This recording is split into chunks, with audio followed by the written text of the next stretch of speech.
got into a sticky situation where she was dealing with a guy who was. So what? She was dealing with a guy who was, involved with Dealing drugs? Okay. allegedly. So I guess they were watching him and watching her as she was going home. And she had money in her car. So down here, They ended up it was hers, completely non-drug related. They ended up seizing her money, and it was a substantial amount. She's trying to figure out how to get it back. So she would need an attorney to fight that, but that's what's called a civil forfeiture, which is where if they think that you're committing a crime or they think that you have drugs or money that is from illicit gains, then they can just seize those funds and you have to file a petition to get it back.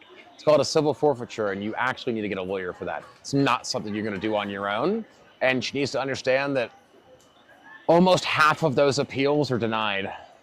Civil forfeiture is a weird and kind of corrupt loophole for the government to take things they want. So she needs to get a lawyer, and she needs to be able to prove that every single diamond red cent of that money, but not just like the value of the money, the actual money itself came from that business. Not just that she earned it, but like that every single dollar that she got there came out the bank where she got it from, or from the business she was working at, or the bar she was tending at, then that's where that money came from.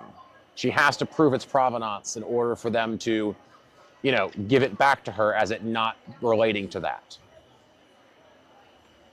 That's definitely something like civil forfeiture is an extremely gray area of law, and it's very hard to do.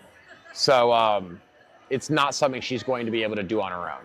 That is actually something you need a lawyer for.